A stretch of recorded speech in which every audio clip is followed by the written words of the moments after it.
Normally, when I travel and lecture in whatever country I am, there is always one question among audience asking Mr. Bauman why you are so pessimistic.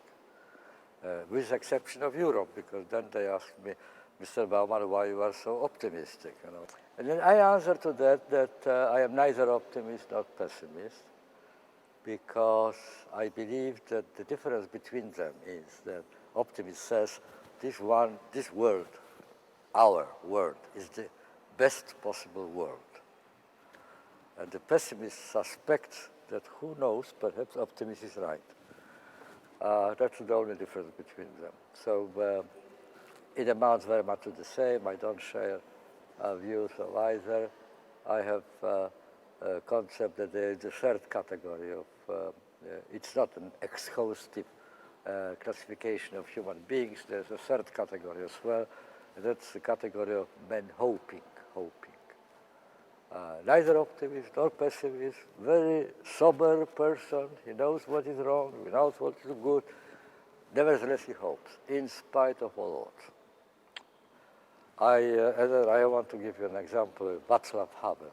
Have you heard about Vaclav Havel? I was a dissident in Czechoslovakia under communist regime, and Czechoslovakia was the most nasty barrack in the communist camp. And he single-handedly just, destroyed this barrack. What sort of weapon he had to do it single-handedly? He didn't have smart rockets, he didn't have big military units, air float, he didn't have access to television. They didn't allow him to appear in television, and television is very big power today. So he didn't have a single thing which is widely considered here today as indispensable weapon if you want to change the world. You can send the army, you can make a bombardment, you can make propaganda on television. Without these weapons, you are helpless and hopeless, really. Weapons Havel did have, that's the question. In my view, he had only 3 weapons. One was courage, because he spent more than 20 years in and out of prison. He was persecuted very nicely, very nastily. And so it required courage to go on, not to surrender.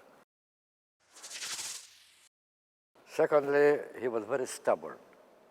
He neglected statistics, even if he learned from statistics that 90% of Czechs are against him. He would ignore it. You know, they would change their mind. He was stubborn. And third, he had hope, in spite of everything.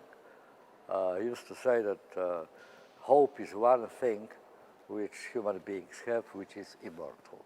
You can't kill hope. You can kill everything, but not hope. Now, courage, stubbornness, and hope. These are weapons which you and me and everybody else has to some degree. They are very normal, very, very popular, very ordinary human attributes, right? Each one of us has some courage, not very much, but some courage. Each of us is stubborn in some cases, and we always hope for something. We always hope that something may change and so on. The only trouble is that unlike Vaclav Havel, most of us very seldom use these weapons which we have.